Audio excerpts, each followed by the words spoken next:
Kisoma neno la Mungu Ayubu sura ile ya 14 na mstari ule wa 7, neno linasema, kwani yapo matumaini ya kwamba mti ukikatwa utachipuka tena na machipukizi yake hayatakoma. Haleluya! Kwa nini tusimuinue Mungu kwa makofi na shangwe kwa habari ya neno zuri kama hili? Ninampenda Mungu kwa sababu anatuwazia yaliyokuwa mema hata katika wakati ambao tunafikiri hatuwezi chochote. Rafiki, ugumu wa maisha unatupelekea kuwa na hali za kukata tamaa, lakini hili neno limekuja kutuambia ya kwamba tumaini linaweza likachipuka katikati ya kukata tamaa.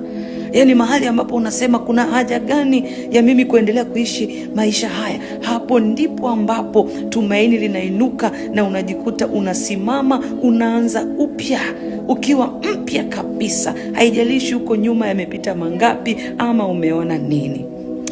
Na tamani nikutie moyo, kama vile mti ulivyokatwa na ukachipuka tena, ndivyo mimi na wewe ambapo tulisema tumekata tamaa, tuinuke tena kwa upya. Maana Mungu anaenda kutuinua na hatutarudi nyuma tena, na hatutakata tamaa tena, kwa sababu Mungu ndio nguzo yetu, Mungu ndio taraja letu, Mungu ndio tegemeo letu. Asante Mungu kwa sababu unatupenda na unatuinua kwa upya tena.